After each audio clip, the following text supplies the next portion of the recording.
Hello বন্ধুরা, কেমন আছেন? আজকে আমরা ব্লক লেভেল এলিমেন্ট নিয়ে আলোচনা করব। HTML এ দুই ধরনের এলিমেন্ট আছে, একটা হলো ব্লক লেভেল এলিমেন্ট আর একটা হলো ইনলাইন এলিমেন্ট। আমরা যদি এই দুটোর পার্থক্য ভালো না বুঝি তাহলে আমাদের পেজে বিভিন্ন এলিমেন্ট অর্গানাইজেশনের সমস্যা হতে পারে। সেজন্য এটা আমাদের ভালো করে বোঝা দরকার।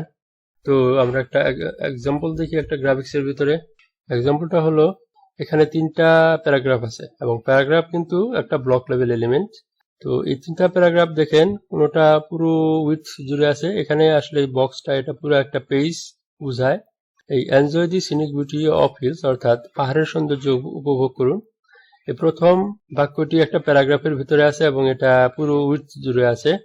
কিন্তু পরবর্তী ওয়ার্ডগুলো আংশিক উইডথ জুড়ে আছে এবং ব্লু স্কাই এবং গ্রিন গ্রাস আংশিক উইডথ জুড়ে আছে। এখন আপনাদের মনে হতে পারে যে হয়তো আউটপুটে গ্রিন গ্রাসটা ব্লু স্কাইয়ের পাশাপাশি বসতে পারে। কোড এডিটরে দেখবো আমরা কি হয় অ্যাকচুয়ালি আউটপুট। কিন্তু এখানে বলতে পারি যে গ্রিন গ্রাসটি আসলে কিন্তু ব্লু স্কাইয়ের পাশে বসবে না, কারণ ব্লক লেভেল এলিমেন্ট পুরো জায়গা দখল করে থাকে। তো দেখা যাক এক্সাম্পল। তোমরা আগের পর্বে আলোচনা করেছিলাম যে কিভাবে একটা স্যাম্পল HTML পেজ তৈরি করা যায়, যেখানে আমরা ইন্দোনেশিয়ার ক্যাপিটালের সমস্যা নিয়ে আমরা আলোচনা করেছিলাম। কিন্তু এই যে নতুন পেজ নেওয়ার ক্ষেত্রে আমরা এই পুরো পেজটি কপি করতে পারি এবং এই প্যারাগ্রাফটি ডিলিট করে দিয়ে আমরা নতুন এলিমেন্ট নিতে পারি। কিন্তু আরো শর্টকাট পদ্ধতি আছে বিভিন্ন কোড এডিটরে। তো এখানে আমরা দেখবো, যদি আমরা একটা আশ্চর্যবোধক চিহ্ন টাইপ করি, সেখানে একটা এমএট অ্যাব্রিভিয়েশন দেখাচ্ছে। তো এখানে আপনারা ক্লিক দিন, ক্লিক দিলে আপনাকে স্যাম্পল HTML পেজ তৈরি করে দিবে। এবং এখানে যে এক্সট্রা মেটা ট্যাগ আছে এগুলো আমরা আগে আলোচনা করি নাই এবং এগুলো পরবর্তীতে আলোচনা করব। আপাতত আজকে আমরা ব্লক লেভেল এলিমেন্ট নিয়ে আলোচনা করব। তো বডিতে আমরা একটা নতুন প্যারাগ্রাফ নিলাম। প্যারাগ্রাফের ভিতরে আমরা এই সেন্টেন্সটি দিলাম, enjoy the scenic beauty of hills. তো সেভ করলাম, সেভ করে দেখি এই ফাইলে যাই, ফাইলটা আছে এখানে, এটা ডবল ক্লিক করি, এই দেখেন এটার ফাইলটার আউটপুট। এখন এই যে এখানে ডকুমেন্ট আছে, এটা আসলে পেজের টাইটেল। আমরা টাইটেলটা ইচ্ছা করলে চেঞ্জ করতে পারি।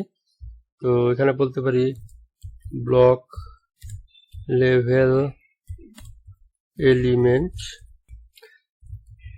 আবার রিলোড দিই, দেখেন এখানে টাইটেল চেঞ্জ হয়ে গেছে। যাই হোক, আজকের আলোচনার বিষয় টাইটেল না, তারপরেও আরেকবার বলাতে প্র্যাকটিস হয়ে গেল। তো এখানে যদি সোর্স দেখি, ভিউ পেজ সোর্স, তাহলে দেখবেন যে এই যদি ব্লক লেভেল এলিমেন্ট, কিন্তু এখানে আমার কিন্তু প্রচুর জায়গা আছে। এখন আমরা আরেকটা প্যারাগ্রাফ নিয়ে দেখি কি হয়। এই প্যারাগ্রাফটি আমরা কপি করি, যদিও বড় প্যারাগ্রাফ, ছোট প্যারাগ্রাফ নেওয়া যেত। এখন এটা রিলোড দিই, দেখেন এটা তো যদিও জায়গা আছে, এটা কিন্তু নিচেই এসেছে। সরি, এটা এখন নিচেই আসবে, যেহেতু আমরা নিচের লাইনে দিয়েছি, হয়তো আমরা এরকম ধরে নিতে পারি। এখন দেখা যাক, যদিও সেটা আসল কারণ না, আসল কারণ পরে বুঝাবো। এখন আমরা এখানে এই দুটা পাশাপাশি বসিয়ে দিলাম। এখন রিলোড দিয়ে দেখি পাশে আসে কিনা। পাশে তো জায়গা আছে, রিলোড দিলাম কিন্তু এক জায়গায় আছে, আসলো না।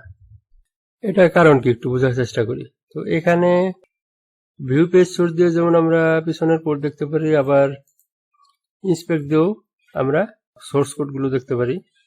তো দেখেন উপরের যে বাক্য বা প্যারাগ্রাফ, সেটা কিন্তু পুরো জুড়ে আছে। হলুদ যে বর্ডার, তার ভিতরে দেখাচ্ছে এই এলিমেন্ট পুরো জায়গা জুড়ে আছে এবং নিচেরটাও পুরো জায়গা জুড়ে আছে। এখন সেজন্য কিন্তু জায়গা থাকা সত্ত্বেও নিচের প্যারাগ্রাফটা উপরে আসছে না। এখন এটাকে আরো শর্ট করতে পারি চেষ্টা করলে।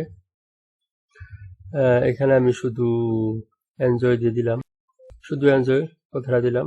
এর পরবর্তীতে এখানে শুধু হিলস কথাটা দিলাম, শর্ট করে দিলাম, দেখি পাশাপাশি আসে কিনা। দেখেন তারপরেও কিন্তু পাশাপাশি আসলো না, কারণ এরা পুরো জায়গা জুড়ে আছে, তারা পুরো জায়গা জুড়ে আছে। তো এই হলো ব্লক লেভেল এলিমেন্ট। আশা করি আপনারা বুঝতে পেরেছেন যে ব্লক লেভেল এলিমেন্ট পুরো জায়গা জুড়ে থাকে এবং পাশাপাশি বসে না। আপনারা যদি ডিজাইনের সময় কোনো এলিমেন্ট, হয়তো সিএসএস এ পরবর্তীতে আমরা জানবো, সিএসএস দ্বারা যখন ডিজাইন করা হয় HTML শেখার পরে, আপনারা হয়তো কোনো একটা এলিমেন্টকে ব্লক লেভেল ঘোষণা করতে পারেন, বা অলরেডি হয়তো ব্লক লেভেল আছে। আপনারা যদি সেটা লক্ষ্য না করেন আপনারা হয়তো চাচ্ছেন যে অন্য একটা এলিমেন্ট পাশাপাশি বসাবেন, চেষ্টা করলেও বসবে না।